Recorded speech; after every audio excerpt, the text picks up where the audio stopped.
Hi, Ryan. Hello, Rachel.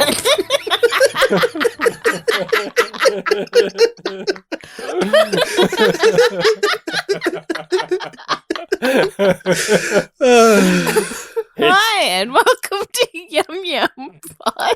It's me, Ryan. I'm here now. I don't know why that got you. I just thought you had a bit of a frog in your throat, and I thought I was going to just deflect that by being like, "Hey, it's me, Ryan here, and I'm also a host of YumYumPodcast. Yes. I'm your husband." Rachel, how are you going? Good. Yeah, you sound good. Yeah, thanks. I offset you immediately, did I now? No, it was because Hello. somebody else laughed a bit too hard at it, and it threw me off. The listening people out there, you yumlings, don't you laugh at my wife. She's my wife. We're not even up to the part where I do a silly voice. Only I laugh at my wife. That's right. We'll get to that voice in the corner over there in a moment. But we've got more important things to do. Rachel, if you are good to catch your breath and inform us all on what we are doing here. This particular episode of YumYumPod is Yum Yum 5. We are going through and rewatching the television show Babylon 5 and discussing it and examining it through a Yum Yum lens. And for regular listeners, you have heard us explain Yum Yum, but just in case you need a reminder or you're new, Yum Yum is an infamous line from the television show Star Trek Discovery, and by technicality was said by a character. Somebody said the line. Somebody said the words out loud. Somebody, in fact, even wrote them, and people got paid that day. Not just that day, that month, that year, that whole thing got money given to it. And they even said, hey, let's give this show more seasons. More seasons after the Yum Yum line. And oh my lord, we are talking about Babylon 5. We're rewatching it, revisiting it, and reviewing it. So if you have not seen the series for yourself, we recommend that you do give it a watch. But we are not alone. We do have somebody else in the room with us today. Somebody else to laugh. Somebody else to give me cutesy pouting looks as I'm talking right now. Somebody who's also seen Babylon 5 before and has joined us on the podcast before. Rachel, who is it? Who's this menace? This phantom menace? Bartek. Hello, Ryan and Rachel. Hiya, Bartek. That was my bad Veer impression. Oh, that was your Veer impression. Yes. Oh. If you didn't say, I just thought you were doing a voice. Here's my Jakar impression. Hi. Now do your Franklin. Hi. That's actually spot on. Now wait for my Ivanova one. Hi. Whoa, now give me a Sheridan. Hi. That's actually, you have to add the rasp. And you have to let him say very corny things in a sincere way. Donald, Goofy, don't tickle me. That's a Garibaldi line, if anything.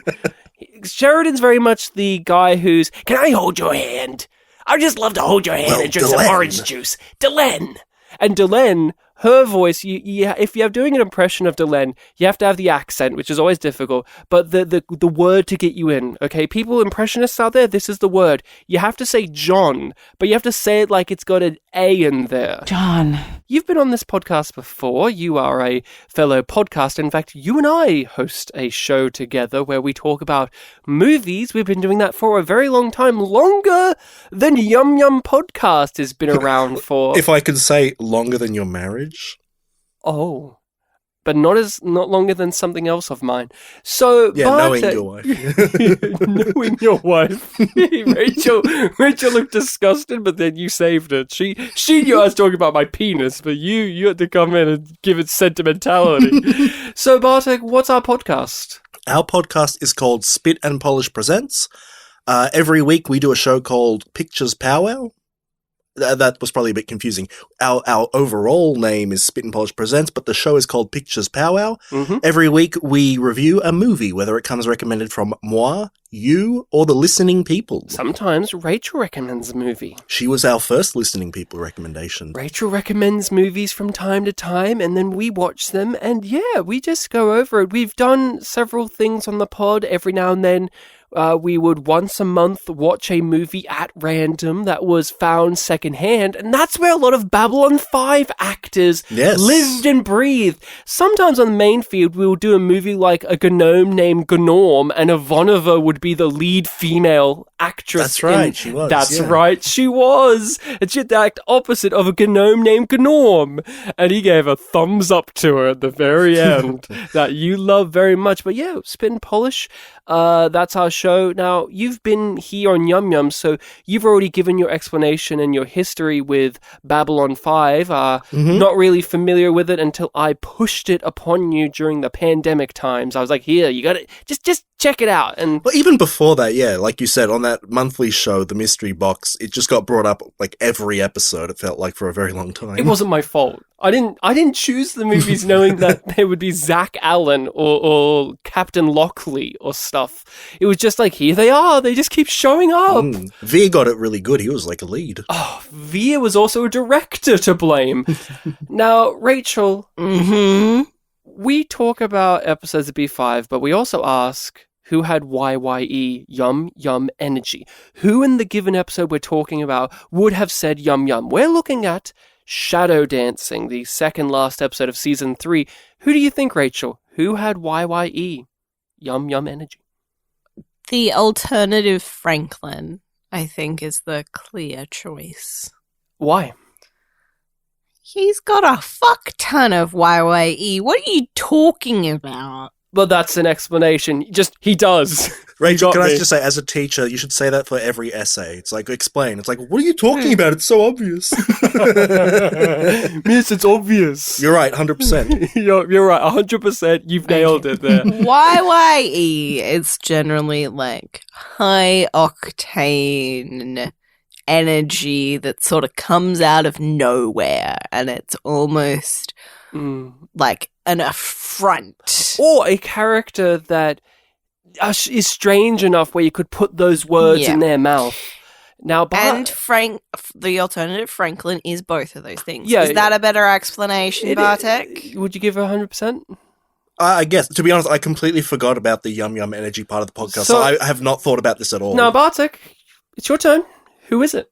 Who's got YYE? There's a lot and justify your answer. And please, give us an essay-length answer as to why. We're marking it as we're speaking. Cite your evidence. Yeah, from please the have references. I have to replay the episode in my head. Okay. We just watched the episode together. Imagine.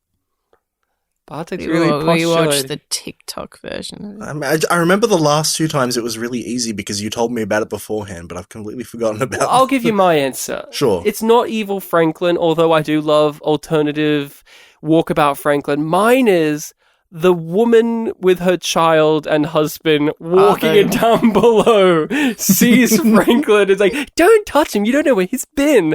That woman, I found out, was one of the founding members of the improv group, the Groundlings. Groundlings, yes. Okay. And I guess I get a feeling she was improvising a lot of lines because there's so many lines in the background of one scene that she's saying that I found hilarious. Like, I don't care what he's read. He's a loser.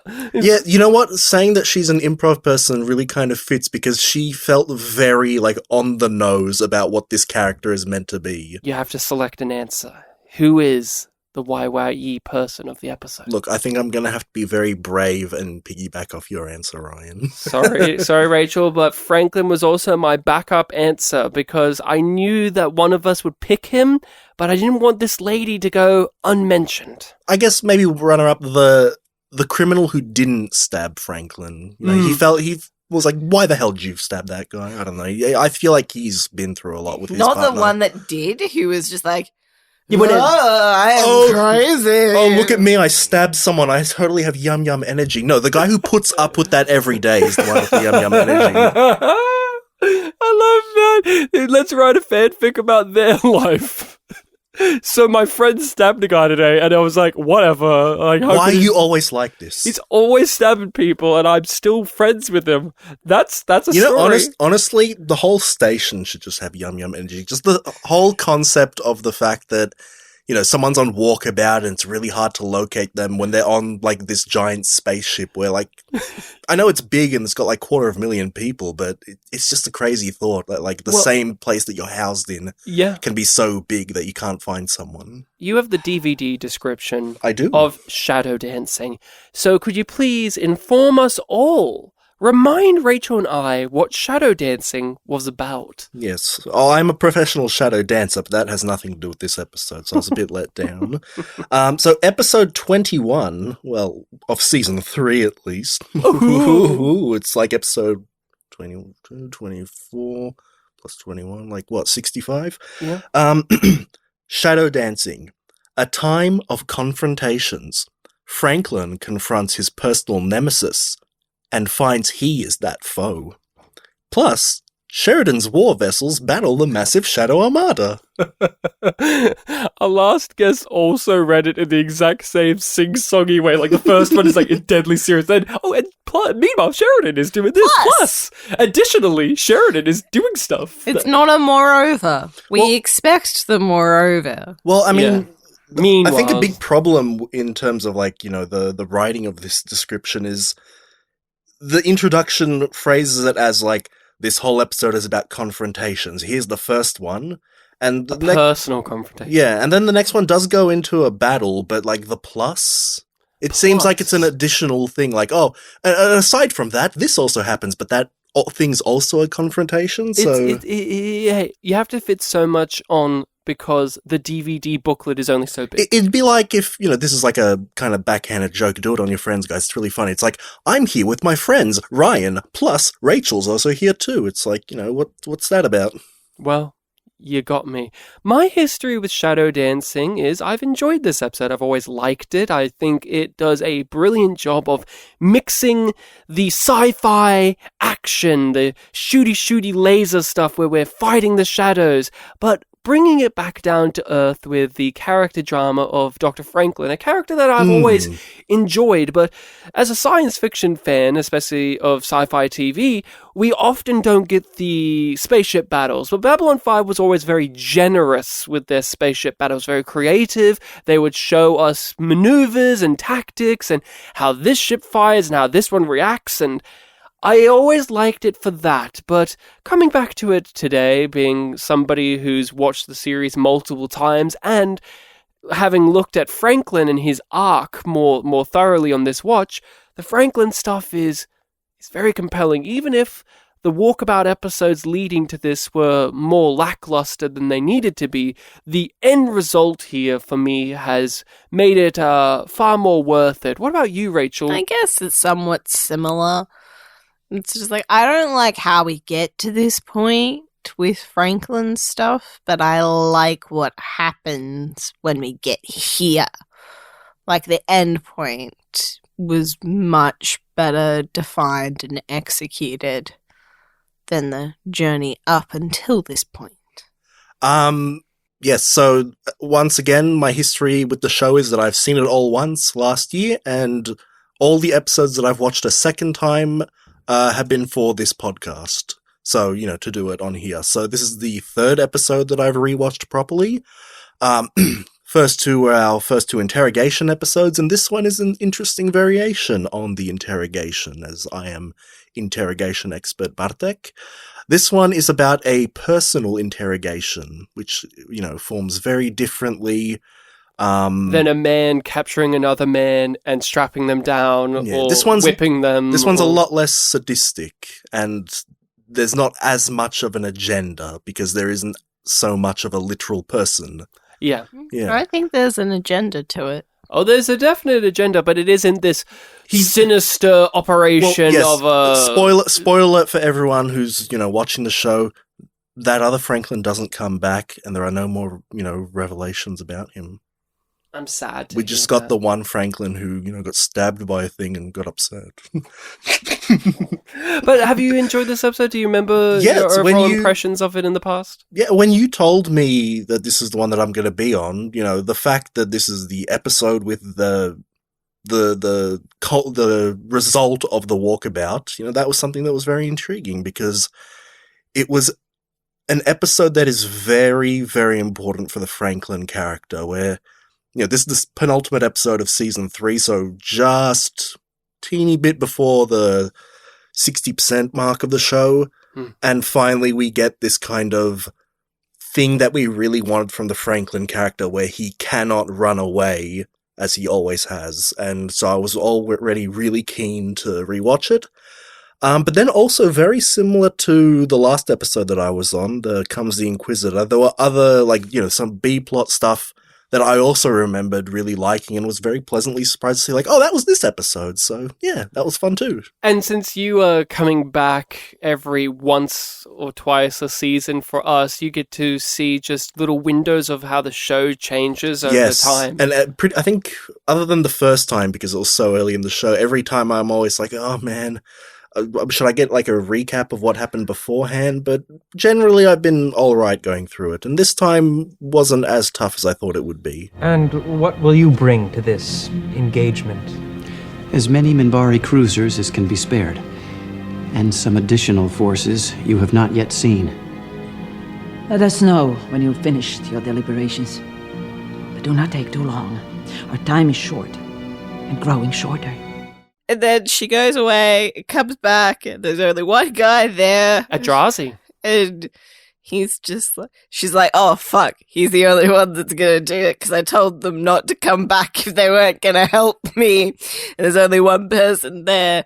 But he's just like, no, everybody else is going to talk to their governments. We're gonna support you, Delenn. He was like, no, Delenn, we all have lives. We can't just wait around here. So they just made me do it.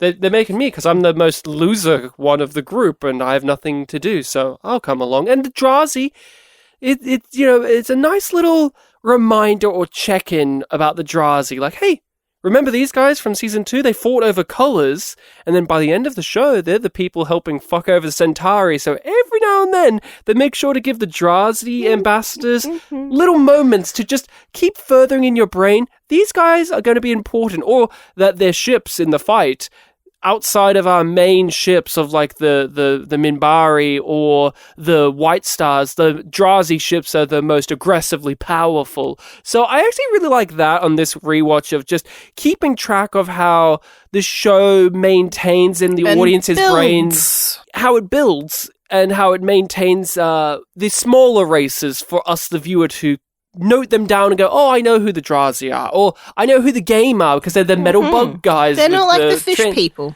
Yeah, so I just wanted to flag that up because that scene, I actually really like how that's shot, where he's just sitting alone in the council chambers. It feels very ominous.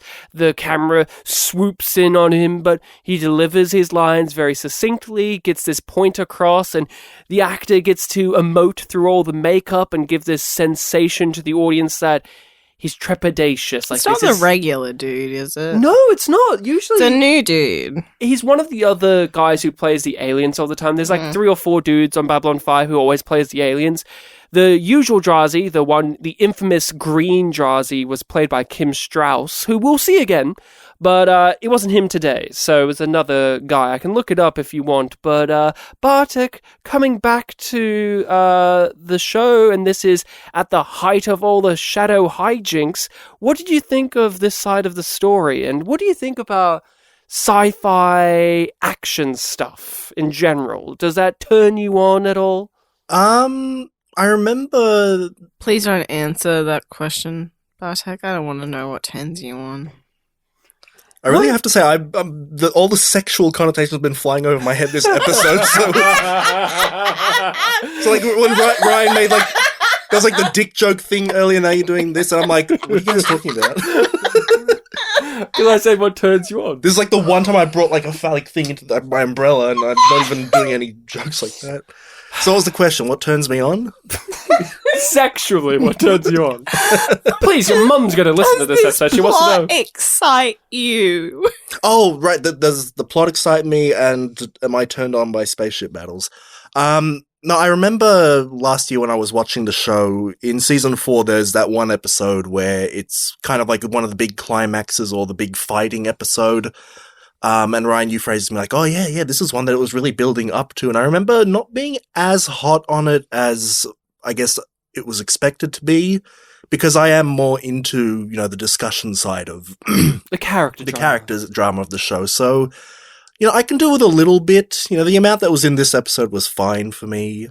I guess I'm more interested in the setup and the results because, how's that going to affect our characters? So, I won't say it's a necessary evil, but it's a necessary part of the story. It's a war show. You've got to show the war and the battles and the casualties. If you don't, it's not a good war show. This is the year of the war, isn't it? Mm-hmm. They said that's what the Ivanova said. That classic Russian. I enjoy this side of it. It is one where, for somebody who's invested in the series, and you've got to remember at this point, people have been watching it for 3 years of their life. You have been told the shadows are coming. The shadows are on the move. There's going to be the great war and the shadows. So you have to pay off to the audience the actual fighting.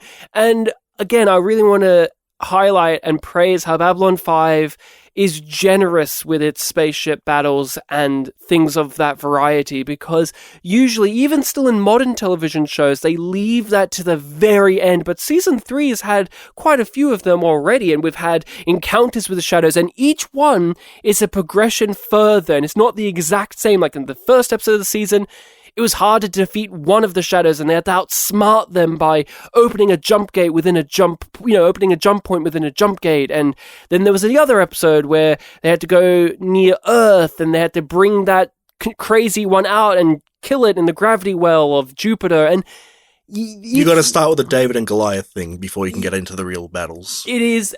The shadows are a ninja effect, where you have one of them, it's really hard to kill. But then when you have an army of them, it's seemingly easy. But here, this episode shows you that it's really difficult still, and they emphasize and they show you the carnage of what's left after the battles with the shadows, where we won this time, but here's all the reasons why we won. Like, we had the upper hand, and we trapped them here, and we were aware, but next time, we're not going to have that fortune. It has a real guerrilla warfare kind of effect. Yeah, and it keeps evolving. Yeah, it keeps evolving. And also, like what you said that in the past before, like as you get closer to season 4, you start getting less.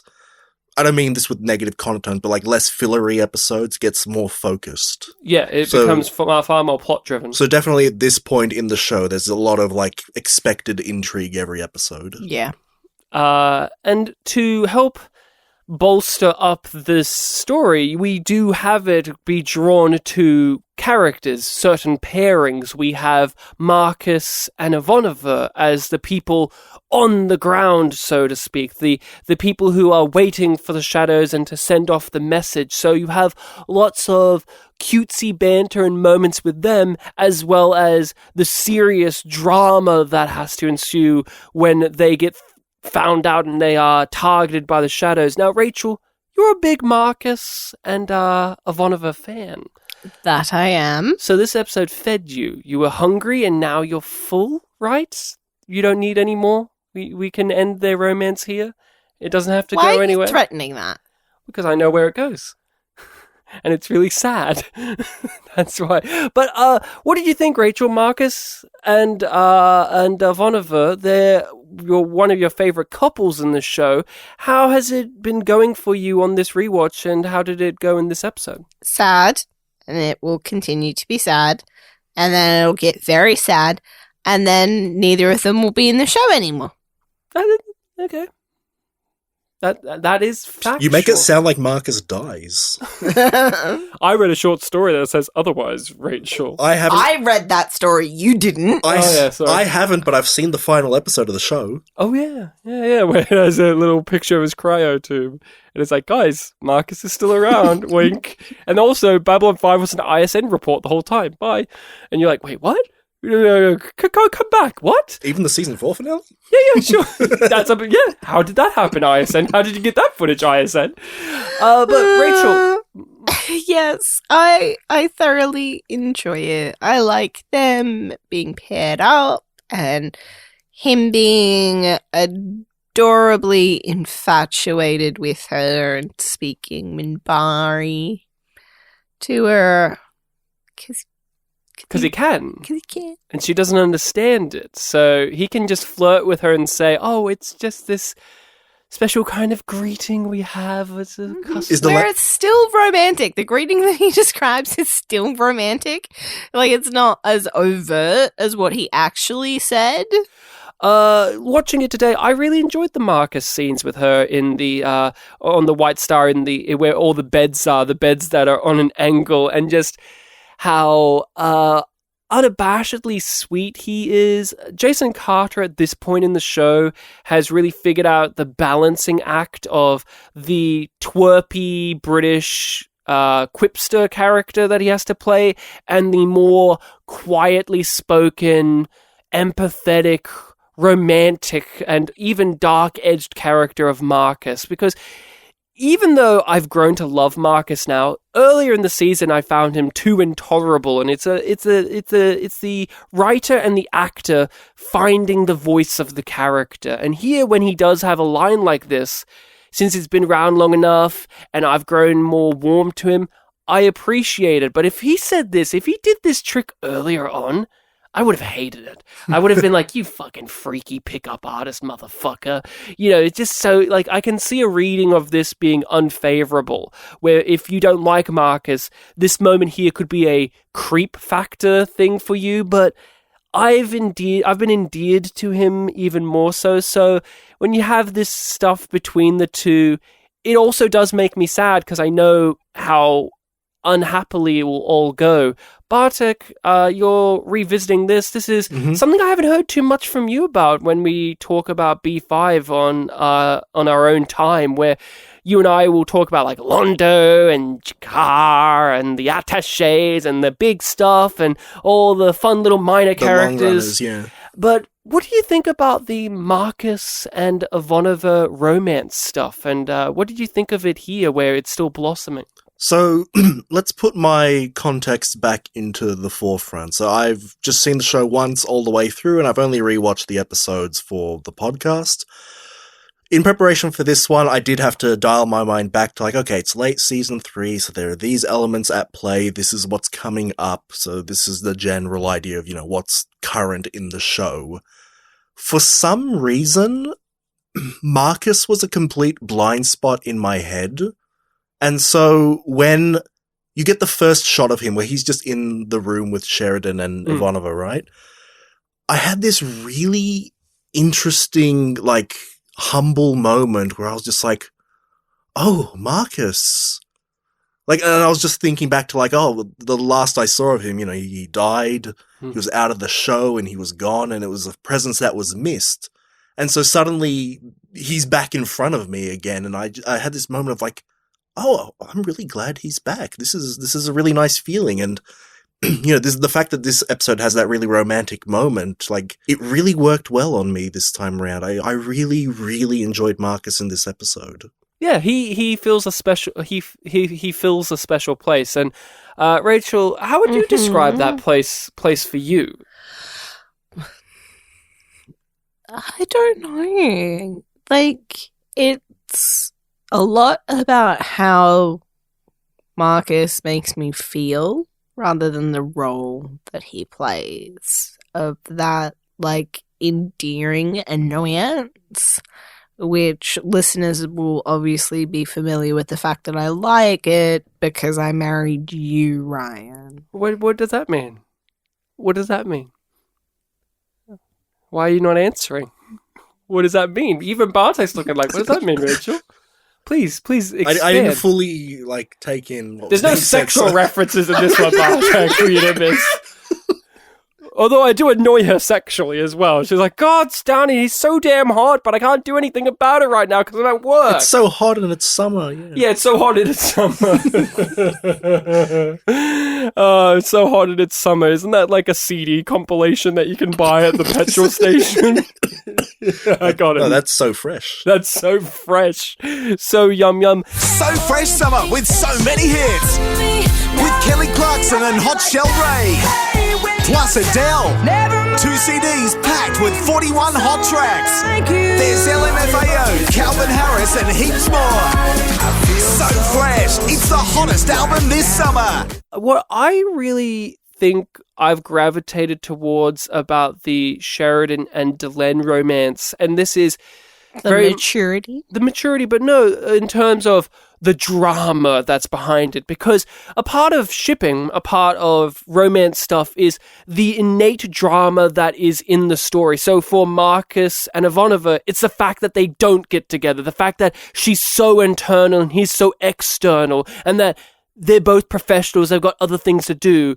And he dies for her, and what does that give her in return? And that's heightened drama that you sink your teeth into, and that's a part of what people love about romance stuff is the anticipation of them getting together and the drama and the journey that happens. But with Delenn and Sheridan, they don't have that type of thing as strongly. They don't have what other shows do, where they are extended out so that they never get together until the very end of the show. They don't have a will, they won't. They aren't a Ross and Rachel type. We know they're going to get together. They've been flirting for just over a season. They've kissed now. They're in a relationship now. So what do you do with the couple? And the tragedy that I think I've never really given credit to in the past was how this episode ends, which is John and Delenn finally embrace. They finally commit to their relationship fully. One of the things I was holding Sheridan back is the fact that he's a widower. The great fear that one has of accepting that previous commitment is finally over and now starting a new one. And for him, he's even said it like, there's always that thing in the back of his brain that he's like, he can't get over the fact that she's not here anymore. I still look at things and go, oh, I can't wait to tell Anna about this. And it's like Delenn has now slotted into that more and more. And Morden is alive, so maybe Anna's alive. I'm going to keep him and interrogate him. But he's at this point now where he's let that go.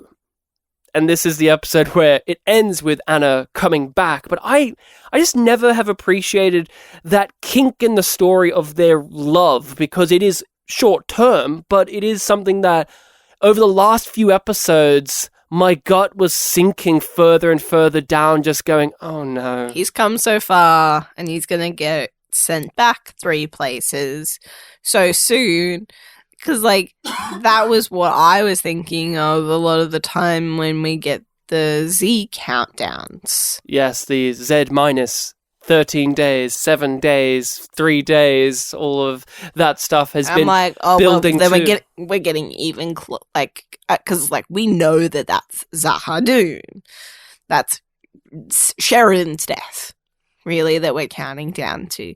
But knowing that brings us closer to the Anna stuff and him really firmly closing the chapter on that in a way that without her coming back, he wouldn't have. And their commitment is made with a Mbryo tradition, ceremony, of course, where she watches him as he sleeps and we see his true face, and that this has been foreshadowed in the 2-parter episode earlier in the season, where Delenn got a future vision of this moment where she has a snow globe and she drops it because somebody's at the door, and now we've reached that point. That was a thing. Yeah, now we've reached that point, and I even noticed in the background of one of the exposition-y scenes, there was the bowl of oranges on his table, and next to it, the snow globe. And I was like, hey! And it's out of focus, but I noticed it. I was like, hey, they're being honest. Babylon 5... 99% of the time is honest with its viewers. Now, Bartek, Delenn, Sheridan, two of our main characters, they get paired together. What do you think about their romance, and what did you think about it here? Because, you haven't watched in a while, but this is a point where it's clear from the very beginning that they're together. I mean, don't forget, in Comes the Inquisitor, that was also a moment or an episode where they deepen their relationship very heavily. Well, from what I recall, like at the beginning of that episode, there was still, I mean, they were getting together throughout the season. Yeah, they were going on dates. They were going on dates, but I seem to recall at the beginning of that episode, it was just like, okay, you have to do this thing, and I'm going to do my thing, Delenn. And then at the end, when he joins the interrogation and, like, Sebastian makes the whole big thing about, like, the fact that you're together now means that you are ready.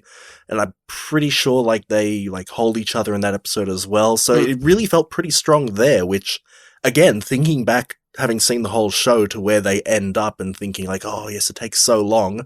The fact that you have a big moment like that so early on was quite impressive. So in this episode where you start to bring in a tradition of one of their cultures, makes it feel a lot more deep and, of course, spiritual. And I really like how, even though JMS came up with, like, an alien concept, it's all based in stuff that makes complete sense to us as regular human beings. Like, the true face. It sounds like something that would be real. Yeah, it does, doesn't it? It's not so, ew, it's alien. It's foreseeable. Yeah. It's like, yes, I'm going to watch your true face. And then when my spirit is, ingrained into your face, you will seep a fluid which we will then hold for 5 years, and then we will truly be married. But then sometimes with the Mbryo, they do weird shit like, when we make love for the first time, the local Mbryo community must be in the next room listening to us or bullshit like that. Fair, and then Lanier gets to say woohoo. To be fair, for people who are, sexually open, that's normal. That's normal. And the Mbryo, when I look at them, I think sexually open, not at all repressed weirdos They that have 50 wear their traditions. bones on their heads. They do wear their bones on their heads. But for you, Bartek, what do you get drawn to or get out of the Sheridan and Delenn romance? I mean, how are you with romances in your stories? Like, are they a thing that wins you over even more into a narrative? Or sometimes, like, for myself, it takes a lot of work for a romance to be the thing that I enjoy in a story that isn't explicitly like a romance story. I mean, something like this that spans so many things, you get these moments where it's like, and we have the love story between the two main characters because you've got to have it. So what is that like for you? Like, what is your relationship with romance in your stories? And what do you think, like, what draws you or doesn't to the Delenn-John relationship? No, I can dig romance in a story. It's a way to, get characters together. You got a big cast with all these different dynamics. Why not have a romance in there? For the Sheridan and Delenn one, I guess it's not something that I focus on too much when thinking back on the show. But to give it a compliment, it's very sincere, like very mature. Like with the Ivanova and Marcus one, you've got the elements of, like, tragedy, but then you also have their, surface level dynamics of, like, the well, they're both kind of snarky, but, like, they've got their two very character-y personalities, and, you've got the, who wants to live forever? I do! It's kind of like the fun character interactions you have there, and Delenn and Sheridan definitely have some, like the bat and all that kind of stuff. But yeah, it is very sweet and sincere, and I think, having that be the central one, is a benefit to the show. But the other stuff we'll get in more deeply, but I remember being thrown because, I mean, it's one of those twists where you go, oh, well, yeah, of course. Yeah. Obviously, it's they set this up. the logical thing for them to throw into the mix. But because I had let it go. It upsets lots of things. Like, the way that it's set up with the dialogue that John has about them striking back, and we're seeing this little ship get pooped out of the bigger shadow vessel, all of that stuff. When you're rewatching it, it does have that sense that, and you get this with good writing, where it's the last thing that you would have thought of, but it's the most obvious thing. Babylon 5 is very good at structure in their scripts, so you get a good cold open, say, or you get like a good 3-act structure, or like 5-act structure for television. Babylon 5 is very, very, very honest with its viewers, like I said, so we haven't talked about the Anna stuff in a while on the show.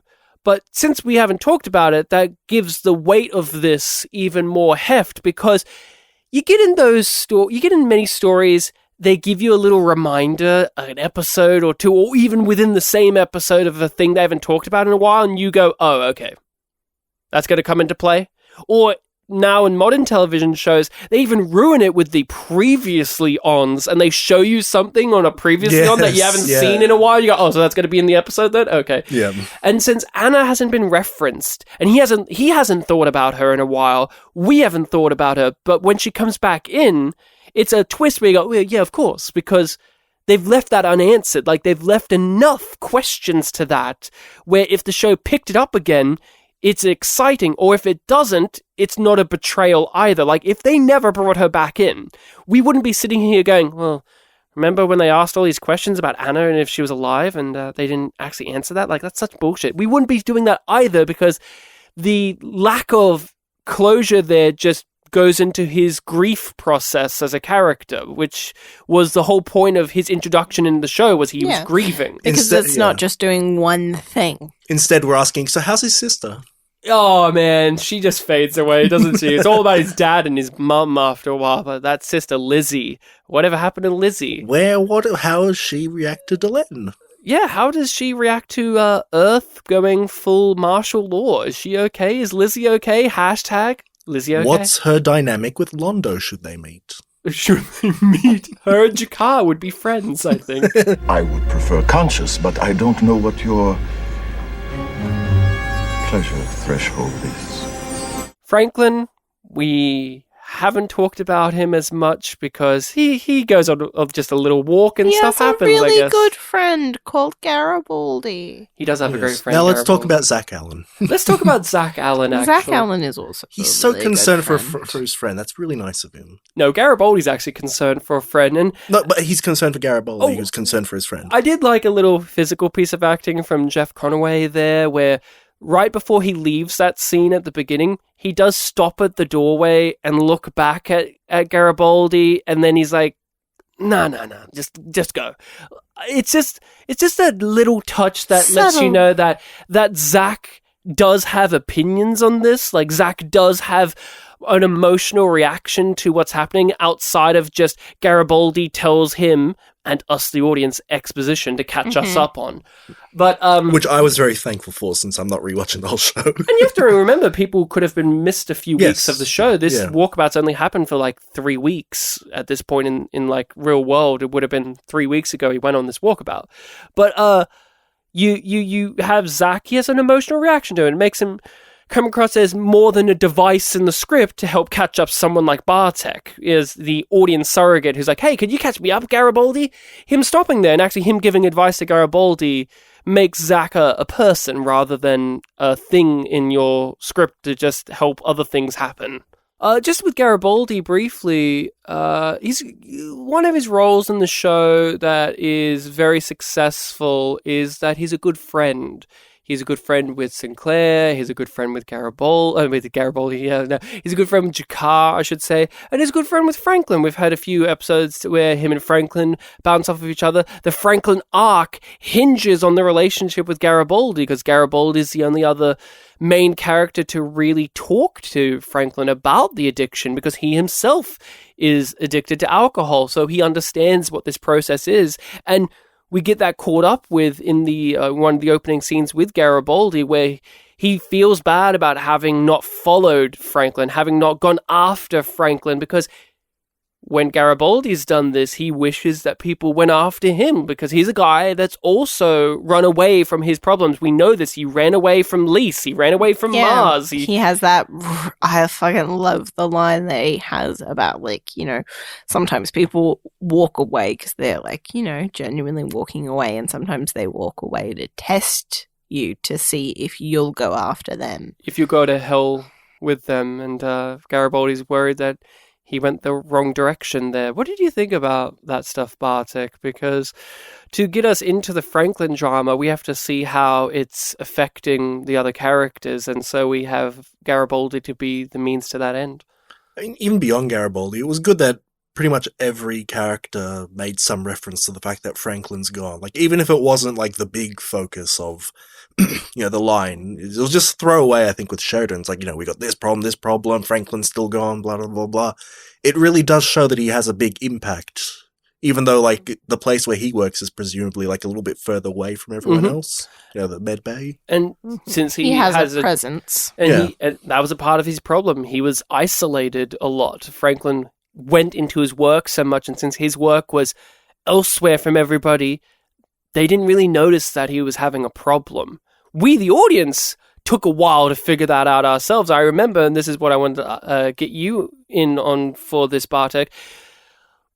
Talk to me about your relationship with the Franklin character and this arc of his, and how it started to unfold for you. Because I remember you giving me a little message during Confessions and Lamentations about how, Franklin seems really tired all the time, and yet he's not getting any sleep. He seems a little stressed out. I hope that guy's okay. And then like several episodes later, you're like, oh no, he's not having a good time. Because there's a few episodes later, they're like, dude, you have a drug problem. And you're like, oh. I think that was one of the only things I was spoiled on early on in the show, that like, he's going to go through some sort of addiction plot.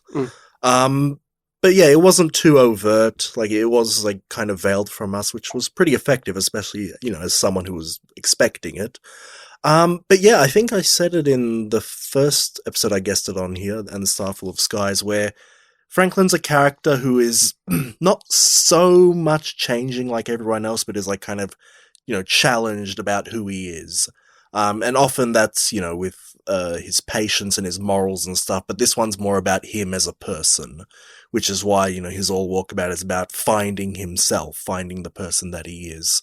Which makes for a very compelling character, because not only is he isolated from everyone else, his job is very different from everyone else. It means that the journey he is going on is also very different. It makes him very distinct and memorable. He has a different worldview from everybody else in the show. We've seen that be a conflict between him and other human characters, where they all want to do the right thing, but what their versions of the right thing doesn't always equate to the exact same actions. Franklin's all about saving lives, and that life is important, and Garibaldi's all about security, where it's like, we've got to secure people and make sure they're safe, and it's like, those things sound like they should be the same thing, but execution-wise, it can be very different. And you have Franklin, where here in this episode, we see him and he's become one of the lurkers, basically. He's just this homeless-looking guy, and you have that very funny scene. It is a funny scene where you have the family on tour in Down Below. I have questions as to why they're on tour in Down Below,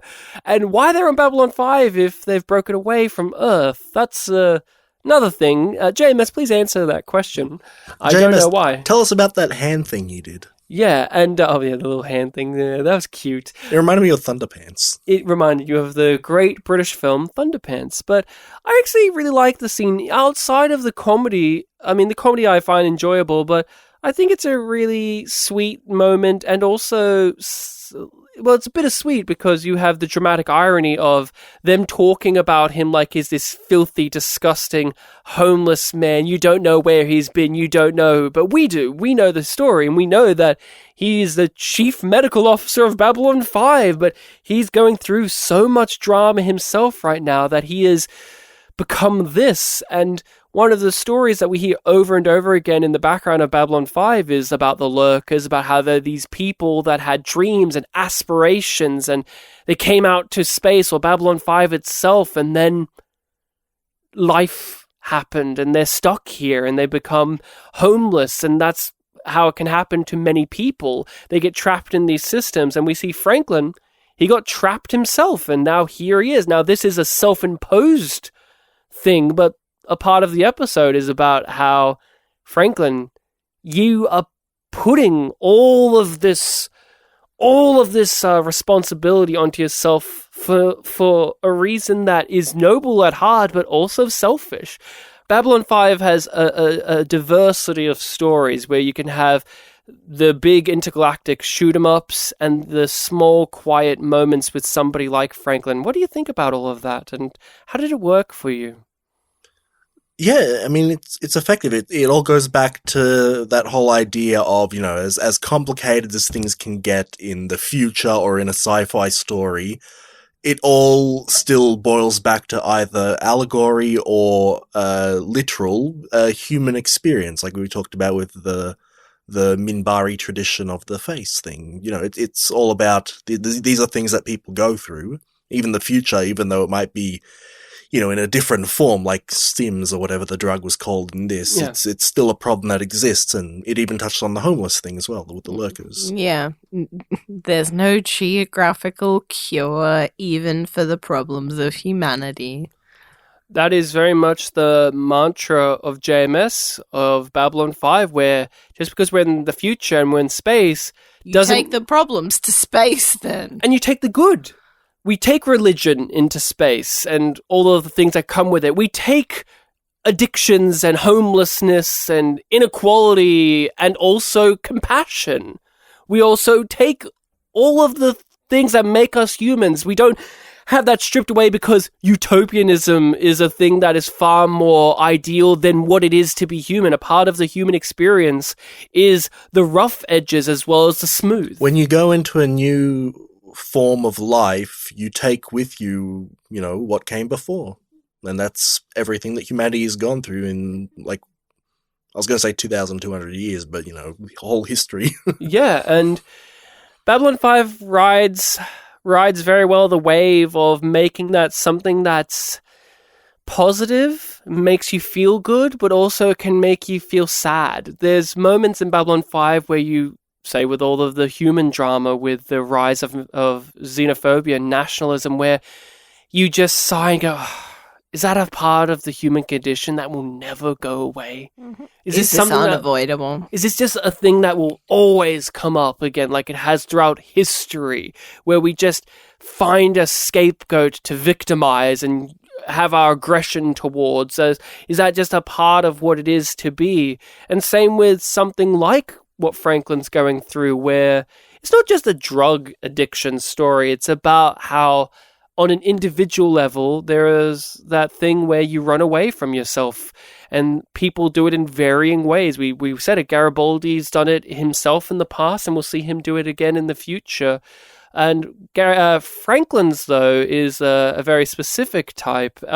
Rachel, we're big Franklin fans. We've been enjoying him on the watch. So I want to hear from you a bit about this being the culmination of this arc of his. What do you think about it overall? Like how it's been built up throughout the seasons? Because this is 3 seasons long of build-up. Yes. And here it comes to a head. It comes to a head, and it does feel really rewarding. Like, the walkabout stuff, the idea of it is good, the execution is not as good, in my opinion. This is the best it's ever been. It's the best it's ever been, and it's been earned. It's been earned. I think that's the way that I feel about it. It's because it's so earned, it feels rewarding. It is specific. That's what I like about it, is it's not this generalized theme or arc. There's a specificity to it. He learns this lesson for these reasons. And all of the faults of his character tie heavily into things that we've seen in the show. Things that we've seen that we look at it as heroic traits of his character at times as well, about how he was willing to bend over backwards and break his spirit to help save people because he's the doctor character and that's what you want them to do in your show. And the refusal to hand over the notes being reframed as him running away. Yeah, that was a moment of self-interrogation that we have brought up as well when it comes to him, and we'll get to the self-interrogation part where we have the doppelganger Franklin talking to himself. But for me on this watch, what I really like about it is it's super detailed. The writer JMS has a history. You can just tell from the writing. He has a history with people with addiction issues. Not him specifically, but people who... He's been the Garibaldi. Yeah. The friend on the side. Yes, the friend on the side who's looking like, at it. Or the family member. And also, even if it isn't the drug stuff, you can tell that the writer themselves is either personally familiar, as in they go through this themselves, or they know people who have this tendency to bury themselves in work or in this thing or that thing, to rather than face who they are themselves. What about you, Bartek? Franklin's side of this is something that we've talked about off mic many times since you've watched the show, about how his is a more quiet and human story, but it's a slow boil. It's a slow boil story, and here it comes to a head. How did it work for you when it came to it culminating to this moment? So that was a really, I don't know if fun's the right word, but it was a very good, I guess, punch to the audience in terms like, it's all about he wants to meet himself, and we're always thinking about it in like the metaphorical sense. It's like, he's going to have a deep experience. I feel like we've had a very similar conversation. I'm trying to remember what episode it was. I don't know if it was for this podcast or our podcast, where, people... Oh, it was when we did, a couple of months ago, the Wes Anderson film, the Darjeeling Limited. The Darjeeling Limited, where, these characters are going on a spiritual journey, and they're talking about it as if like, oh yes, as a matter of fact, we're going to have enlightenment. And it's, and because they're also making it a physical journey where they go from A to B, we'll go through these things, and then these things will happen. So that's how Franklin's been treating it. I'll go on a walk, and things will happen. Yeah, and it's like they're talking about this very genuine result, but their attitude towards it, is not quite natural. It feels like, oh yes, we want to go through this deep thing. But then here, when he gets to the result of that journey where he does meet himself, and it is, just an image in his head, it hits him very bluntly, like how tough this actually is. And it's something that he absolutely was not expecting. And it's really, really effective for him. He gets stabbed. This is how he gets here, because he's trying to be selfless again, like trying to be this compassionate, noble guy who throws himself into an obviously dangerous situation, which is exactly what he's been doing throughout the whole show. Like, that's his character flaw. There's multiple decisions. It's not just like he turns down a corridor and he walks into the situation. He hears it. He jumps down, and then he goes through the door, and then he talks to the guys. Like, there's all of these opportunities for him to make the smarter choice, which is to walk away and to go get help. But he has to do it because he's the hero. Yeah. Because he's the guy that throws himself in, because that's his tendency. That's his habit as a person. Which is a nice contrast to the fact that it's like he runs into that situation, but the problem is that he keeps on running away.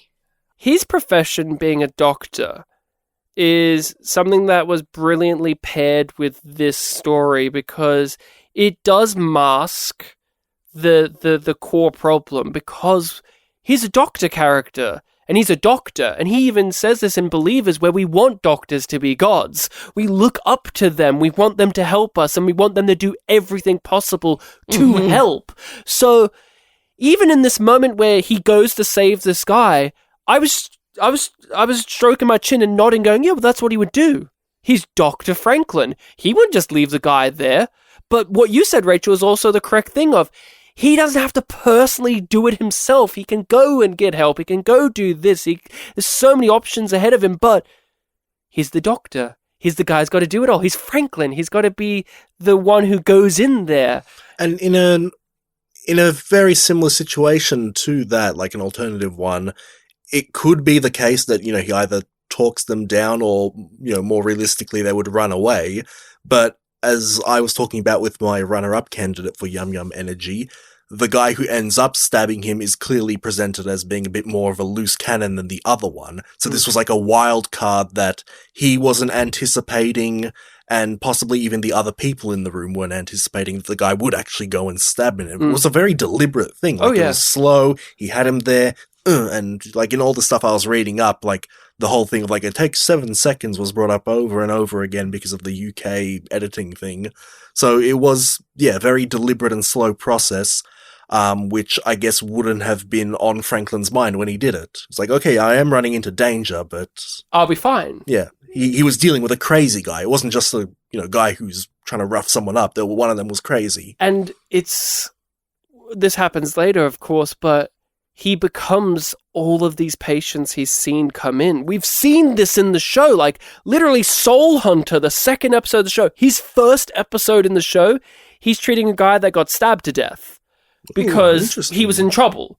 And now Franklin becomes that guy. Like, he becomes the guy in Down Below that gets stabbed. And people look at him like, oh my god. Like, he's another one of those. Like, he's become that himself because... Mm-hmm. And I do find that interesting to remember. Because the thing that I was, I guess, noticing that I felt differently about is when he has finally gotten up, and we'll dive into his conversation with himself in a little bit more detail, I'm sure. But when he's finally gotten up there, like he's pulled himself out of the pit and he keeps on walking saying, help me. And it's because he knows so many of them won't help him. And on a thematic level, the character needs help from external forces rather than just himself. Like, his internal self is telling him this in the interrogation of like, you just have to be the guy, don't ya? You couldn't just face up to responsibility and talk to other people and work it out. You have to be all hippy-dippy and go on your little walk and be a sad sack for yourself and make it all about you instead. And I mean, let's just talk about it. I also did not expect him to literally interact with another version of himself.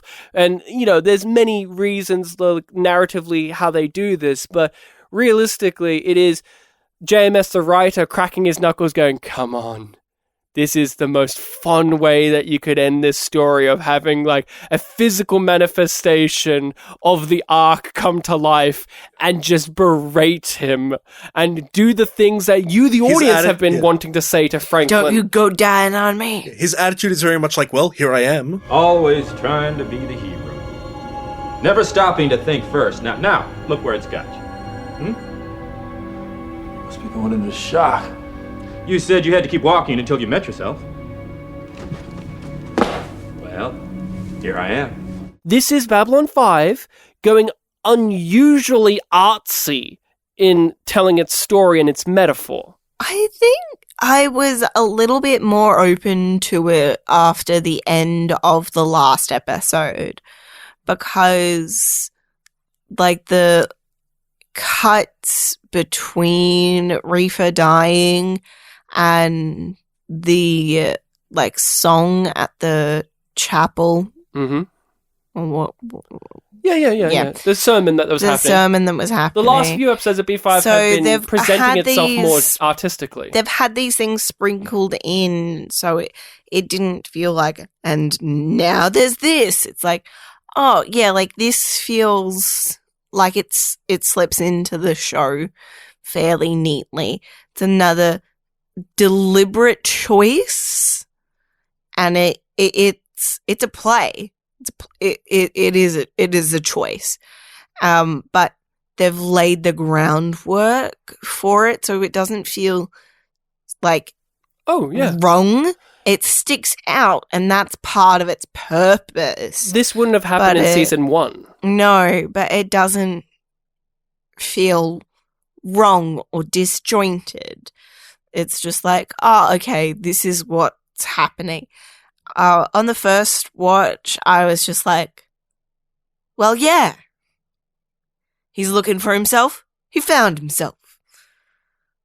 Pretty darn straightforward. The thing that I mostly think about when I think about this moment in the show isn't so much, Franklin goes and finds the answer to, his worries or anything like that.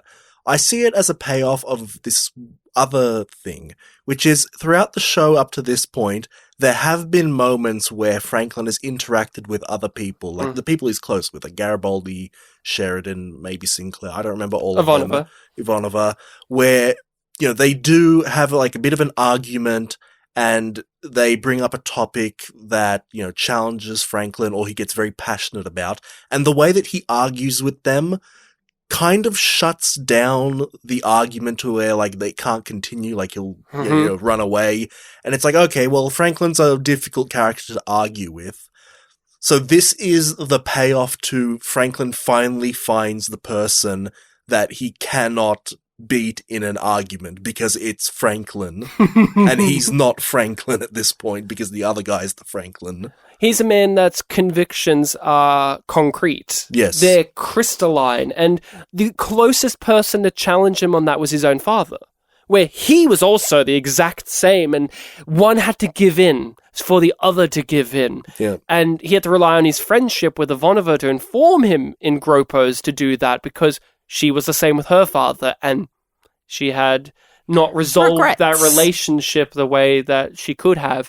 And you're right. There's so many moments in the show where he just shuts people down. He shuts people out because he's so confident in his worldviews or himself, and that confidence, that worldviews, there's rationales to it, but a part of it is deflection. There was the episode. It's his most aggressive moments in the show. It's his most aggressive character trait in the show. It's earlier in the season when Garibaldi confronted him about his drug addiction problem. He instantly snapped back about how Garibaldi, just because you've never met a drink you don't like doesn't mean you have to bring it on me. Yeah, that's exactly it. Yeah. And it's like, well, what does that give us? It shuts things down. And here he meets the one person he can't beat in an argument, himself. And he even says it at the very end of, I met myself and I didn't like myself very much. Yeah, which is a very funny understatement. Funny description for what he went through. But isn't that one of the truths of life is who hates you more than you? That is often a thing that is explored in stories and explored in philosophy and in just conversations and therapy is your biggest enemy can be yourself. Your biggest supporter and your biggest detractor is you. And I like how they bring it to a physical way here where we get to have two Franklins talking to each other, and for the times the compositing looks pretty good. Like it looks pretty good. Like it's happening, obviously, but it's not so jarring that it takes you out of the moment. It doesn't distract from the performance. No, the act is really good. Something that I really appreciated on this watch. Oh, he's great with interacting with himself. Like he knows the eye lines, and there's obviously almost there's a choreography to it and a timing that you have to have when you work opposite of nothing of yourself, where you have to record one side and then record the other. There's a lot of technicals, but Richard Biggs does it in a way where you don't even really think about it all that much. What do you think about the characterization of the internal self, Bartek, that he brings to this, that Richard Biggs and the show has of the internal Franklin? Well, like I said before, that whole idea, the whole attitude of like, well, I'm here now, this is what you wanted, that was kind of perfected with this performance.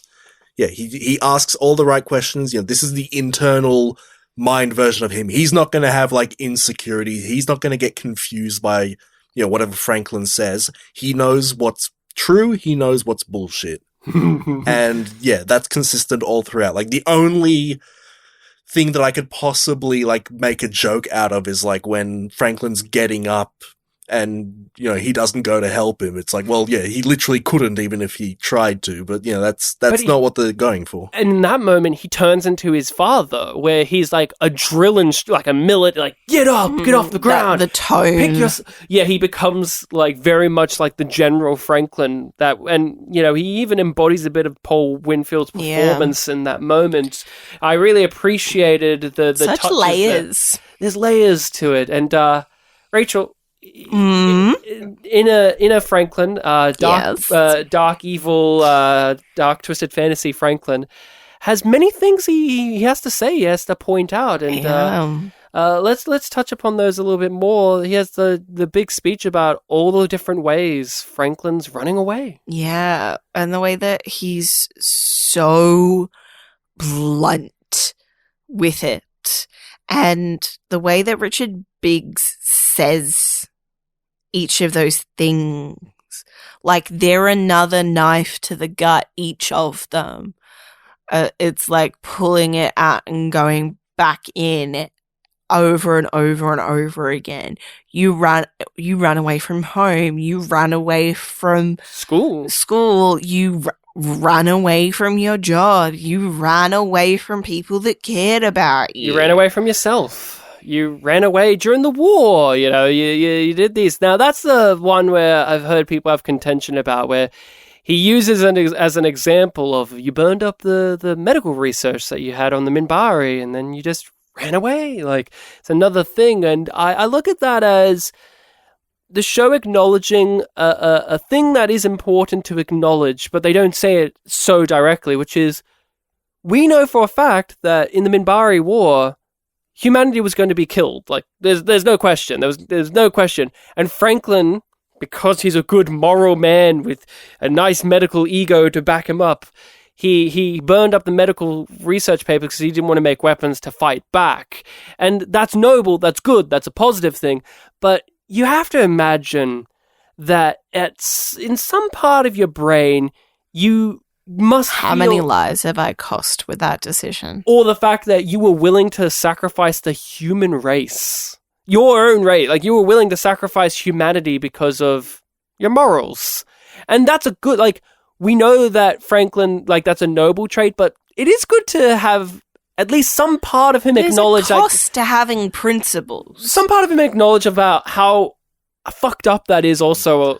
Well, the fact that he's living in a timeline where the Minbari and humans are, you know, friends is like, oh yeah, this is a decision I made. If it was another timeline where, like, you know, if he was like the last surviving human, like, he wouldn't tell anyone about that. No. And how much weight does that put on you? Even if you live in the timeline where things were great, you know that because of my pride and my convictions, I'm willing to sacrifice a whole people for that. And we see him come to terms with that as the show goes along. In Season 5, and one of the lowest rated episodes of Season 5, we even have a storyline like that, where he is confronted with the choice of saving this alien race who's eradicated another species within themselves because of eugenics and because of bigotry. And he has the decision to make about, like, do I save them? And he makes a choice about that, and we get to talk about that in Season 5, but we see how that mindset is formed because of this interaction he has here. Home didn't work out. Wouldn't talk to your father, so you just walked away. You didn't have the patience for a long internship back home, so you just ran off and started hitchhiking on starships. You didn't want to turn over your precious notes on Minbari biology during the war, so you just burned them instead and walked away again. You use work to run away from your personal life, and stems to run away from your work. And right now, you are running away from everything. But he gets up, he crawls his way, he gets help. He's on the gurney, they're taking him into medbay, and you have that scene where you see from his point of view, he looks up and he sees his friends. He's at that point of delirium, but visually it signifies, like, that's what's important to him. These are more important to him than whatever high grandeur he was on before. He's not seeing himself anymore. He's not seeing himself anymore. And we eventually get to the medbay, and he's all patched up. He's all doing okay, and we have Garibaldi there. And instantly, I loved it because it's Garibaldi, where before he even talks, we see a reaction shot, like an establishment shot of him, and he's just kind of sitting there with like this kind of annoyed pout on his face, not even concern or anything. He's just kind of like, he's been waiting there for a while. Like time has passed, where that part of him that would have been sitting there intently being like, my poor friend Franklin, has gone now, and he's just sitting there being Garibaldi, like picking at his nails again and just looking around like, okay. He's had time to work up his Garibaldi response to seriousness, which is like, man, how could you do this to me? Made me lose money. Look at me as I'm talking around my feelings. Because that's what dudes do. Because that's what friends do. Because we know what went on. Yeah. It was really weird when Franklin said to him, what the fuck? You're concerned with money over my life? And then Franklin's the one that actually gets all the creds because he made the right bet beforehand. He threw the fight. Him and Ramirez years earlier made a bet, but Ramirez is dead. He no longer made it. He got attacked. He's like, haha, this walkabout was successful. I managed to get the credits. And then him and the ghost of Ramirez high five. Yeah. And the shadows are like, well, our job's done. And the show ends. And then Anna's like, mine's too. I can come back. Hey, John. Hey, John. And Delenn is heartbroken because she wasn't in on it at all. No.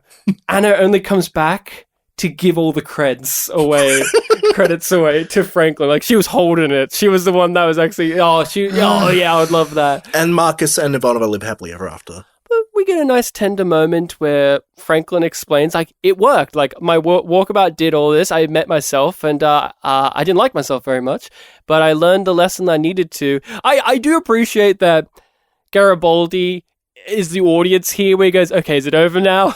Did you do the thing? We never do this again? Did you get what you needed? And it's like, yeah, I got a short, sharp kick to the head. And it's like, Garibaldi was Mr. Funny Man again. I could have done that. But you would have liked it too much. You little freak. Yeah. Garibaldi, you filthy cop, with your violence against the lurkers. You would have loved doing that. But we get the coda to all of this, the real bow on the Franklin journey, which is, well, he's back at work. I love that. He's back at work, but immediately. But he's doing it in a way where there's an ownership of what he's doing. He's not just falling into line. He's not burdening himself with the need to do the work.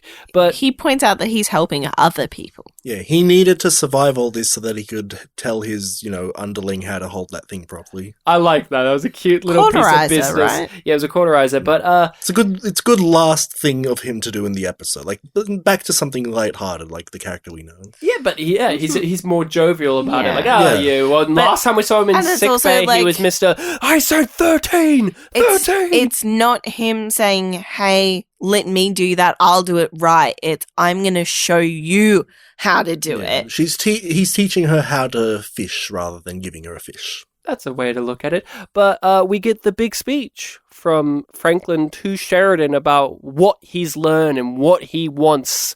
And what does he want, Rachel? What's he gathered from everything that's happened to him? He wants to do it again. Yes, and what's he defining himself by? He's no longer going to define himself by what he isn't, but by what he is, which is alive. Everything else is negotiable. There's many speeches in Babylon 5, many great monologues. Oh, so many. But this has to be in my top 10. It's subdued. It's this beautiful moment of introspection from a character that's refused to be. It's also like a very useful message to like incorporate into yourself.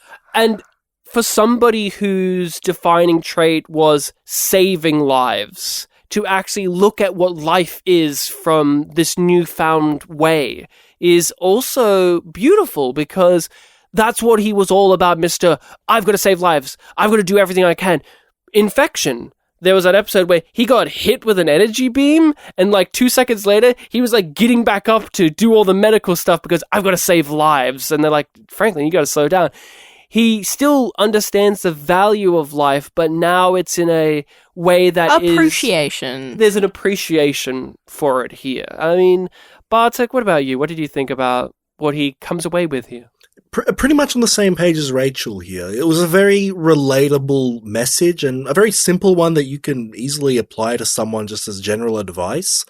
But the fact that, this whole journey that he's been on throughout the show, that it has been extended and it has been, a lot more nuanced than the simpleness of the moral implies, means that, you can make an interesting story with a simple moral. Franklin's story is a hard-hitting story. It can be harrowing, but it isn't oppressive and depressing to watch in a way where it repels the audience, but rather it challenges us and brings us in, which is the goal, because that is the point when you're creating something like what Franklin's going through. When you're writing something like this is a writer who's bringing something to the work and wanting you to relate to it.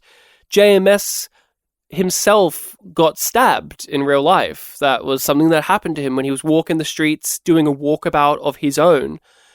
Alone at night in San Diego, he got stabbed and left for dead. And through the sheer force of will and the similar way of looking at life that Franklin had, he managed to drag himself and find help, and he's alive today. And that is why, for all of the faults of the walkabout journey that we've had up until now, the payoff of it makes it worth it, because you know that there's a kernel of reality to this, that this is something that is sincere. Mm-hmm. This is a sincere story. Very sound. I realized I didn't want to let go. I was willing to do it all over again, and this time I could appreciate the moments. I can't go back, but I can appreciate what I have right now, and I can define myself by what I am instead of what I'm not. And what are you? Alive. Everything else is negotiable. It's time for your favorite section of the show, Spotlight. No, not the film, starring Michael Keaton. He was Batman, in case you didn't know. Michael Keaton's Spotlight is the part of the show where we look at an actor or actress that stars in the episode that we're talking about. Big or small, recurring or main, minor or central. And for some reason, this time it's Michael Keaton. For some reason, it's Michael Keaton. We go over their performance, what we know them from, anything interesting about their career or their lives that we've learned. So we're doing the Karen, right?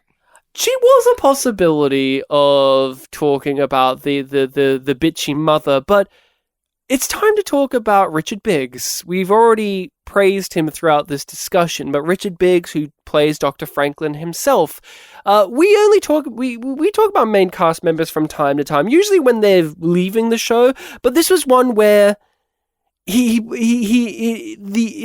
This is an episode where it hinges on the actor's performance. Is this the first time you've done like one of the long runners who's been there from the start? Outside of people leaving the show, like when Talia left the show, or when Sinclair, people who've been there from the start and are still here. I mean. Yes. Who stick it out. Right. Stick it out, I guess. But Richard Biggs is my favorite actor who plays a human. I think I've solidified that at this point. He is just a guy where I forget that he's an actor. Like, all of the others, they have their little actor traits that I like and I notice. Like, we've been joking about Sheridan, where it's like, golly gee, and Bruce Boxleitner's always got a big old smile on his face, or he has like very pronounced expressions on his face. Like, you can read Sheridan's emotions so easily. He telegraphs them in a way that's enjoyable. Or Sinclair, he had that voice and that demeanor of authority, and he could get angry, he could get pissed off. I liked when he got angry. Yeah, you loved angry Sinclair. And we have Peter Jurasek as Londo, where he has the accent, and you know when he says, Mr. Garibaldi, he's having a fun time. But Richard Biggs as Franklin, I just keep forgetting that it's an actor, because he's just Franklin. He is Franklin. I don't know what things he as an actor does to do the character, because I don't think about it. He is the actor where the performance is just the character. The performance is so good that I don't even recognize that it's there. It is just yeah, I watched Franklin in an episode. I'm not thinking about how Richard Biggs delivered this line in a way that was really emotive and this, like I do with so many actors on this show. And I'm not saying that they're lesser than, they're all excellent, like Jakar. He's an excellent actor and I appreciate it, but Richard Biggs just has a level of subtlety and quiet and awe to the character of Franklin that I always forget to acknowledge how great he is, but on this watching I've been making sure to point it out because from the drop he knew how to play Franklin. There was never any doubt in his performance. From the very first episode he nailed who this character was. What do you think about Richard Biggs, Bartek, overall? Yeah, you're right. The mentioning like, oh, you don't see the actor, like thinking about it now, I definitely understand what you're saying. He's very sincere in his performance. I think maybe it ties into that whole thing about, the character doesn't change so much. He's just challenged and he has to move on, once overcoming these challenges. Maybe that level of consistency with the character, their journey, their role, plays into that idea. And yeah, it's really interesting to think about. I hadn't thought about it until you mentioned just now. Many people overlook him when people discuss the show or they talk about all of these wonderful performances that they gravitate towards. Franklin gets overlooked, Richard Biggs gets overlooked, and a part of it may be because he doesn't get the big flourishing moments like a Jakar or a Londo or a Sheridan, where they get the big, like, get the hell out of our galaxy, or everything Londo does in every single episode is very grabs you by the shoulders. Franklin gets them from time to time, like in Believers, where he has the God speech, or there's Shadow of Zahadum, where again he has another speech about gods, where he sees reflected gods in dying people's eyes. But he just has a brooding energy to him where you can easily overlook it. But that's also a part of Franklin's story, is people overlooking an obvious problem, except for Garibaldi. Like, Garibaldi is the one that sees what is an obvious problem forming, but even for us, the audience, it takes a while for viewers to notice that this is a character that, from the very first episode he appears in, has a problem going on with him. Does Franklin have any sort of a dynamic with any of the long-running villains of the show? The closest, I think, is he interacts with Bester from time to time, but even then, not really. I guess that might be another part that, you'd overlook, because so many of the characters, Morden's always interacting with Londo and Bester's interacting Sheridan, with the crew and everything. Bester's interacting with the crew, but even then Bester's like an ally, sort of, in kind of part of the show. Yeah, but they don't like him. President Clark's not like, I'm going to get Babylon 5 and that doctor of theirs. But I guess, yeah. He isn't in the crosshairs. Yeah, I guess that's the whole idea of the doctor. Like, they're the one who helps. That's why he could run the Underground Railroad so easily, because no one was suspecting him, because he's just a guy. Like, he's a doctor. He's part of his story. The big thing about Franklin is his relationship with Marcus. From this point onwards, is like one of the core enjoyments of the character is him and Marcus are such a buddy cop duo, buddy couple, like odd couple, strange mix-up that you didn't expect would gel so well, but they really do. And so from this point onwards, we think about Franklin in relationship to those other characters, like his relationship with Marcus, his relationship with Garibaldi, and later in season 5, his relationship with Lita Alexander. They pair him up with her a lot during season 5. But Rachel, Richard Biggs, what do you think about him overall in this episode and what we've been getting throughout the course of the show? He's always solid. He has known exactly who the character is and performed it as such. And I am the same as you, whereas I don't look and I don't see Richard Biggs, I see Franklin. Just that straightforward to me. And when you... Because it's that much of a quality performance. When you look up stuff about the person, the real life guy, it even further demonstrates how little we actually see of the real life guy in the show, because JMS talks about this, but like, he was really happy as an actor that his race never comes up. It doesn't matter that Franklin's a black guy. Like, it doesn't, in a show about bigotry and prejudice, it could easily have come up, but this is a world where that doesn't need to be the thing. That doesn't need to be. Prejudices are more important. Yeah, but it doesn't need to be. But like in a sci-fi show like this, that would usually come up. Like, and that's not to say that that's a bad thing. That has its place, that has its moments, that has its reasonings to be. But we have heard a lot of discourse and a lot of discussion from actors who are part of minority or marginalized group, whether they be people of color or gay actors or trans actors or disabled actors, how frustrating it can be as a performer to be labeled and defined and put in a box because of those things. So for someone like Richard Biggs, yeah, he's one of the few people of color on the show, but at the same time, like, it's not a thing that is about, that's not what Franklin is. He's not just, he's the black guy that goes through the racial drama storyline because that's what you have to do with a guy like him in your show. It's not relevant. And when we first hired him as a doctor, he said, is my background as a black man, as an African American, going to be part of the storyline? And I said, no. At this point in our future, 200 years hence, it doesn't matter your ethnicity, your gender, your inclination, your sexual preference, none of these things matter. If you're across the table from something with 3 heads and feathers, our differences are nothing by comparison. And it will never come up, and never did. And he was particularly pleased with that. And we often spoke about how much that meant to him and how much the role meant to him. A thing that many people don't realize, and even if you do, it's just something that you don't see it in the performance, is he was virtually deaf. Yeah, that was surprising.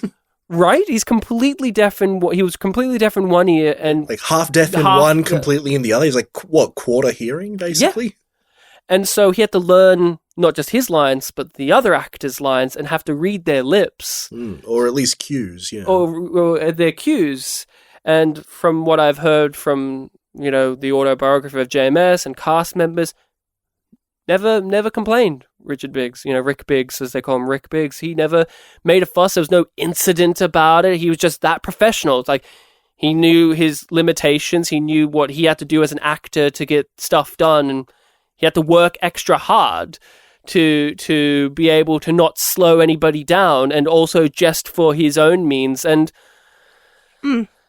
I mean, Rachel, what do you think about just that piece of information about how one of the lead actors in a show during the 90s was hearing impaired? Just makes it more astounding. Like, his ability to act off other actors when he can't hear them. Like, it is sometimes very difficult at the best of times for people who have their full hearing to like notice the subtle differences in tone, intonation, or pitch that somebody brings to their performance. Like when you're on set and there's lots of things going on. And he doesn't even have that. And he's still able to be that responsive. As somebody who's done acting stuff, and Bartek, you and I during university, at least I did, we had certain classes or certain workshops and stuff where we had to interact with like theater groups or actors who had different, hurdles or disabilities that they had to go through. And it is a real thing. Like productions, you have to, and individuals as well as groups have to hone in on. And many actors that I know that do have a disability, say whether it is a hearing impairment or vision problems or other physical stuff happening, they're some of the hardest working actors I've ever met in my entire life. Like, they have to be focused in. They have to go through so many other things to get there and to convince not just the audience, but the fellow performers or directors that they're the right like they are the character, they are here, they are doing the job well. And when you watch Richard Biggs, like many people like you, Bartek, you don't even know. You don't know that this guy was virtually deaf. He makes it look easy. And he's so focused. It makes me think of, and this is a thing that can happen in, other types of acting other than theater, but like it happens a lot with anything that involves voice acting or like, multiple takes where you're not doing a scene all at once. You're just doing like individual lines, like in voice acting. Okay, we're recording all your lines. And one of the limitations of that is you don't have the natural reaction to the other lines coming in. You'd almost think that like, with an actor who, has hearing impairment, that might, be a problem that kind of comes with it. So the fact that it does not come into play at all, you don't even suspect it. Like, I didn't know he was mostly deaf until last night. It is really impressive. I was thinking before, like, oh man, that must have limited like what they could have done with him. But on the other hand, maybe it like avoided other problems. And I imagine for somebody who was born with this, you just make do with what you have. And I thought it was like, or was he? I don't know when it happened exactly. So you may have more information on that. I'm not too sure. The IMDb trivia says that from the age of 13, he was totally deaf in one ear and partially deaf in the other, but that trivia doesn't say what caused it, whether it was a genetic thing or an accident. From a young age, and basically for most of your, like, let's just assume, I don't know when he started acting, but for 25.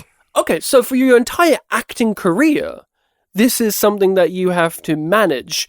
And I would love to know from a production standpoint, like, how the team on B5, if they had to work with that. Like, we hear he had to learn their lines and read their lips, but, like, were there directors or were there other actors who were also making considerations on behalf of him? Because we know now in many shows and movies and stage things that's something that's hyper aware. Like it's super needed and super expected. But here in the 90s, this is like, we gotta get this thing done. We're filming in a hot tub factory. Bam, bam, bam. We're gonna get through this. But like, he's one of the lead actors, so you would imagine that they would have to make some considerations, or was it just on him? I do think it would be very interesting to have heard his perspective on that, but also because he did like a fine arts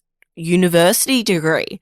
So what was it like doing that with these conditions when there were even less levels of acceptance and accommodations in that kind of setting when he would have been going through university? He has that natural chemistry on screen with the other actors where that disconnect that you were talking about, Bartek, that could be there, isn't there. It doesn't exist. Like, him and Jason Carter, who played Marcus, were real life friends. Like, they adorable. They would teach acting work classes and workshops and all of that at the conventions because they that was one of his credits. Because they were just that together. They were just that in tune, and that was like, it was also a big passion of his to do these acting workshops. Like, that was something that he did in his spare time and seemed to find it very rewarding and very energizing. And he would donate, according to IMDb, the money he would get at conventions and all of the signings. For the autographs that he did, he donated it back to Home for the Hearing Impaired and for deaf people. So again, this was something that mattered to him. But Richard Biggs is one of the guys too, I think, doesn't get talked about enough because his character is often secluded. He lives and works at a different pace to all of the other characters and all of the other actors. Another thing that is also the sad part of it is he was the first to go. in the cast. He was the first to pass away suddenly, and it was a big surprise to everyone.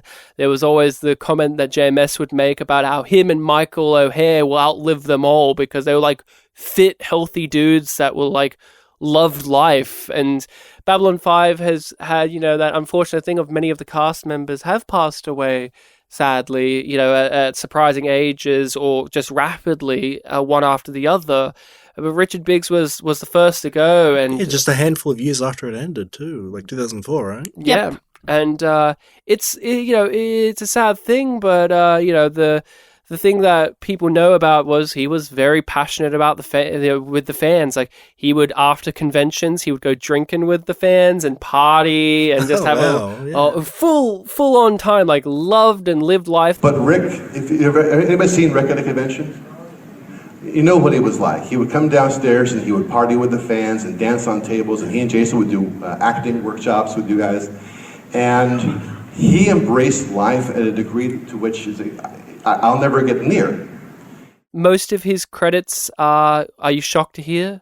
Doctors. He played a lot of doctors Apparently before, that's what during, he and wanted. after this. Apparently that was one of like the things that he wanted to be when he grew up. He was thought that he might train to become a doctor. Yeah, he I've not really seen him in much. There's one or two things I've seen him in, but overall he is the guy. He's Franklin from Babylon 5. I know that he did a couple of guest spots on things I've seen, like, a CSI here or a Diagnosis Murder for You, Rachel. You would have seen him in, but overall, it's Franklin. He did a lot of guest spots in things that we've talked about on the show, like The Twilight Zone, which JMS worked on. NYPD Blue, which is what Talia Winters, Andrea Thompson went on to. That's why she left Babylon 5, because she had actual work that she could be doing. And, there's actual work, actual work. But, yeah, he would often play judges, lawyers, doctors, cops, detectives, authority figures. Yeah, people that would have authority. The last thing he did was the thing that I remember him for the most outside of Babylon 5, which is he did a thing called Special Report Zombie Invasion, which was a bonus feature for Zack Snyder's Dawn of the Dead. Okay. It's very good. You can watch it on YouTube even, where it is... In the original Dawn of the Dead, it opens up, the George Romero one, it opens up with inside of a news studio where they're breaking the news about zombie invasions. This is a full 20 minutes of, in the zombie apocalypse, the outbreak stories happening, and he's the report, like he's a news anchor, Richard Biggs. He's very good in it. I recommend it. And guess who the voice of the President of the United States is in the Special Report? Bruce Boxleitner, Sheridan himself. There we go. So that was one of the final things I saw him in. Rachel, are you familiar with Richard Biggs outside of this? Have you seen him in anything? He was in an episode of Touched by an Angel, so I probably saw him in that. And then Drake and Josh, where he was FBI Man 1. Would have seen that, and I also probably would have seen him in Crossing Jordan. I would have seen him in Crossing Jordan as well at one point. Bartek, what about you? Is there anything that you've seen him in? The only thing is the aforementioned Drake and Josh episode, because I watched that show, in the early days when it came out, so I actually do remember that episode. It was the Gary Coleman Grill episode. Oh, wow. Yeah, I remember that episode, just like the general strokes of it, like, they start selling these grills that these two criminals gave them, and they have to give them kind of the money. Two FBI guys come in, arrest them, and then, they have to find the guys in the end, and that's the end. So I remember those general strokes of it, but then when I got into Babylon 5 last year and I was looking at what the other actors were in, I'm like, oh man, I haven't seen a lot of these people in other things. Then Richard Biggs, he had that one credit, I was like, oh, he was in Drake and Josh, and an episode that I generally remember. Who was he? And he was this FBI guy, and I think it was like FBI 1 listed on IMDb because he's like got a buddy duo with this other actor who's also like a TV actor. And I was really interested to learn that this episode was actually like dedicated to his memory because it came out like 5 months after he'd passed away. Oh, wow. He like recorded it earlier in that year, 2004, and it came out like later in that year, 2004. Yeah. I should shout out, he was in the Tremors TV show. The TV show of Tremors where the main character is Bert, the gun nut in Tremors. Tremors, the TV show, was an underrated series, killed before its time, 13 episodes. He was in 2 or 3, and I remember him in that. But one of the things talking about dedications to Richard Biggs was he was in the TV show Strong Medicine, where one of the main characters, one of the lead characters, the lead man was Corwin from Babylon 5. You know Corwin? You remember him? The guy in the up... Yeah, in CNC. He was one of the lead guys, and Richard Biggs was a semi-recurring and then eventual kind of like season-long main cast member in Strong Medicine, but they had to kill his character off in the show because he himself passed away. And Strong Medicine came up recently because Lord Reefer was in an episode of Strong Medicine. So just serendipitous, because if our previous guest didn't point out Strong Medicine, I wouldn't have even looked at it just then. Well, I would have been like, yeah, it's another show. Do you want to guess what one of the things he does in that Drake and Josh episode is? What? Interrogation. He and the other guy arrested them, so they had to interrogate them. There you go. And because it was a comedy show, there were, a couple of gags in there. Looks like you two boys are in some serious trouble. No, we didn't do anything. Well, then how come your partner's sweating so much? It's hereditary. I come from a family of moist men. Look, I told you we're innocent. Look, all I know is last month, a truckload of Gary Coleman grills were stolen out of Whippany, New Jersey. Eyewitnesses say the thieves were 2 clean-cut Caucasian males. There you go. We're not Caucasian, we're white guys. On our scale of Yum being bad and Yum Yum being good, what do you give shadow dancing, Bartek? Well, as a shadow dancer myself, I was disappointed that we didn't actually see much dancing. But I really... Did we see any dancing, Bartek? No dancing Bartek in this show, no. But, however, meanwhile, contrary to that, maybe, I did like that when Sheridan and Delenn were in that, room where they could see the battle happening, the lighting was very heavy on his hair and made him look very old, so I have to give the episode a yum yum for that. Yum yum. It's a yum yum. It's a great episode. Yum yum. I give it a yum yum. Yum yum. Overall, I enjoy it.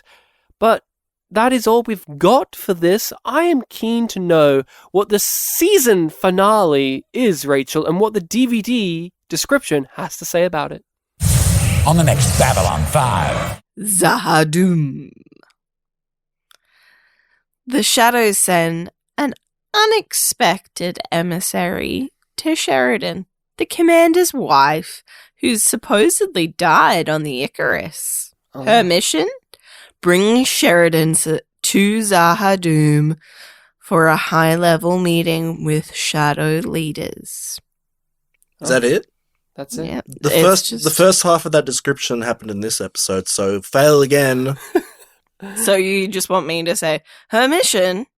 Bring Sheridan to Zahadum for a high-level meeting with shadow leaders? No, I want you to say the whole thing, but the person who wrote it, I want you to know that, the first half of that applies to the episode before. Which we've already done a, admittedly, pretty long podcast on. Well, that is all we've got for you on this episode of Yum Yum 5, where we talk about Babylon 5. Bartek, our podcast can be found where? Where on the internet can Spit and Polish Presents be found? That can be found on the Podbean, on the YouTube, and on all the podcatchers that we are on, which is a lot of them. We talk about a whole bunch. We've talked about sci-fi movies, comedy films, children's movies, hentai one time. Twice. Rachel's there too. It's the same hentai, I guess. Like it was a sequel. It's the same one. One hentai No, franchise? sorry, it was a prequel, sorry. It's a prequel. Sorry, guys, sorry. Urotsuki Doji 2 Legend of the Demon was a prequel. But it was also a semi-sequel because it does show us a little bit after the first one. But That's also, true. It's one of the... it's bullshit. Look, a guy that turned into a demon was no longer a demon. And if you want to hear... Anyway, they have a podcast and that is also linked in the description, as is our social medias for YumYum5/YumYumPod, which are under YumYumPod or YumYumPodcast. If you want to send us an email, you can do so if you address it to yumyumpod@gmail.com. We actually got an email a little bit ago that called us out. I got called out. You got called out, Rachel. I didn't. A brave youngling out there let us know that we said in the episode Passing Through Gethsemane, there was an actress who was Australian. The only actual good Australian in Babylon 5. We had the evil Malcolm Biggs in the first season, who was played by an Australian. Then in season 4, we have Captain Jack, played by an American, who's doing an awful Australian accent. And I said in Passing Through Gethsemane that we had a real Australian that was a good person. Wrong. They're from New Zealand, I found out. And they toned down their accent for the American, so it sounded Aussie. She sounded straight out of Melbourne. I apologize. I don't mean to appropriate New Zealand culture. I know that Australians are guilty of that, but it's because we look at New Zealand as basically a forgotten state of ours. And so does the rest of the world. Sorry, New Zealand, just going to say it. Sam Neill, Russell Crowe, they're ours now. They're an island that would have broken off our continent. Sure. Hear that? You're one of us now, okay, New Zealand? We own you now. No, we want to be more like them, especially in Victoria. Which comes first in Anzac? Yeah. Australia. Exactly. Rachel, that is it. We had our friend Jakar, was he here? Oh, you don't want to acknowledge our Patreon. Oh, we have a Patreon where we do bonus content. Support us there. Everything's in the description below. Was Jakar here, Rachel? No. Where was he? What was he up to? In the war room. Was he saying to Bartek, who he knew was coming today? Was he going to say good eating to him? I think that was part of the plan, yeah. But he isn't here to say it, so I'll say it to Bartek, and then you can say it to me, then he can say it to you, okay? No. Good eating to you, Bartek! What does that mean? It's how Jakar said farewell in the gathering. He only said it once, but that's how he said goodbye. That was his alien way of saying goodbye. Couldn't he just say see ya? Yeah, he could have. But Sia the musician wasn't as big in the future. What does she have to do with anything? That's a great question. Good eating to both of you.